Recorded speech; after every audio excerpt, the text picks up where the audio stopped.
दो तरह के लोग इस दुनिया में आपको मिलेंगे।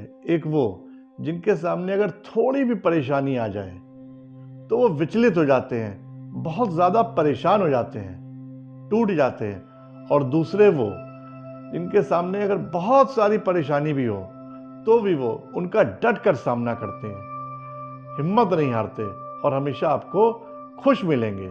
एक वो जिनके पास बहुत कुछ नहीं भी है, लेकिन जब भी आप उनसे मिलेंगे तो हमेशा मुस्कुरा के मिलेंगे। और दूसरे जिनके पास बहुत कुछ है, फिर भी वो आपको हमेशा दुखी मिलेंगे। तो आज की जो एक कहानी है जो आपको मैं शेयर करने जा रहा हूं, ये कहानी ये बताती है कि जीवन में चाहे जितने भी मुश्किल आ जाएं, ये आपको हमेशा उनसे लड़ने का हौसला देगी और आपको जीत दिलाएगी। तो दोस्तों, कहानी शुरू करता हूं। एक फकीर देश में यात्रा के लिए निकला और जब मार्ग में उसे रात हो गई तो वो एक घर में रुकने के लिए उसने दरवाजा खटखटाया और वहां से जो एक घर का मालिक निकला, उसका नाम था प्रेमू। प्रेमू ने उसे अंदर बुलाया, फकीर को, उसका स्वागत सत्कार करा। और दूसरे दिन जब वो वापस जा रहा था तो उसे यथोचित जो भी उसकी हैसियत थी उस हिसाब से उसने उसको उपहार दिए। फकीर उसकी सेवा से बहुत प्रसन्न हुआ और उसने उससे कहा कि हे ईश्वर, इसको ऐसे ही फलता फूलता रहने दे और उसकी दिन दूनी रात चौगनी उन्नति हो।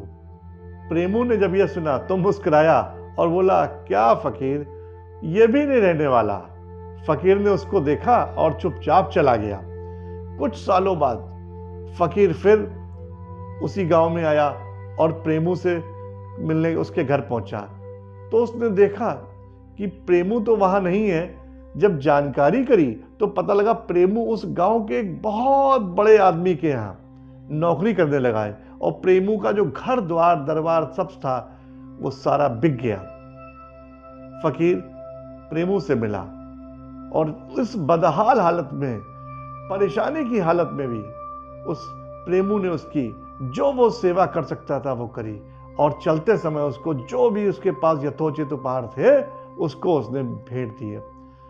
तो जब वो फकीर जा रहा था तो फकीर की आंखों में आंसू थे और फकीर ने ईश्वर से कहा, हे ईश्वर, ये तुमने क्या किया? तो प्रेमू ने कहा, अरे फकीर बाबा, परेशान क्यों होते हो? ईश्वर हमसे कहता है कि हर हाल में हमें खुश रहना चाहिए, चाहे जो भी दिन हो, क्योंकि ये भी नहीं रहने वाला। फकीर की आंखों में आंसू थे और उसी के साथ फकीर वहां से चल दिया।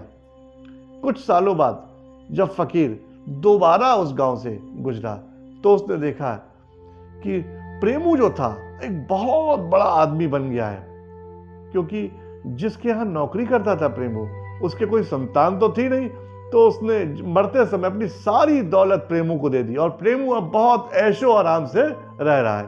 फकीर जब प्रेमू से मिला, बहुत स्वागत सत्कार करा उसने और जाते समय खूब सोने चांदी का सामान दिया, क्योंकि अब वो सक्षम था।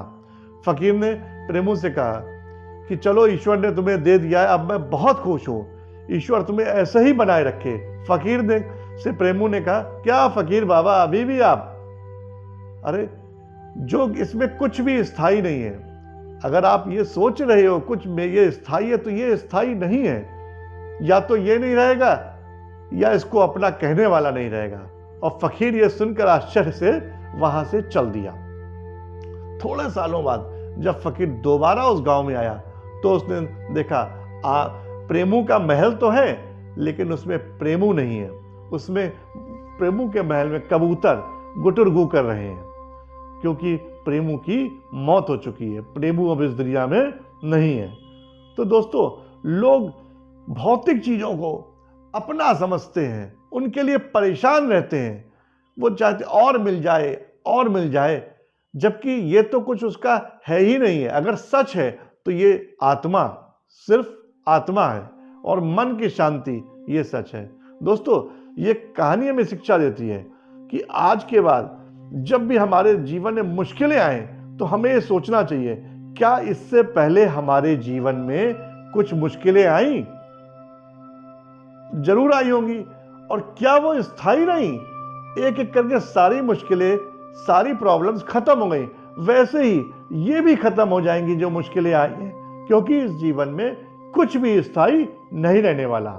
तो दोस्तों, अगर आपको कहानी अच्छी लगी हो तो शेयर कर दीजिएगा और हमारे चैनल को सब्सक्राइब कर दीजिएगा।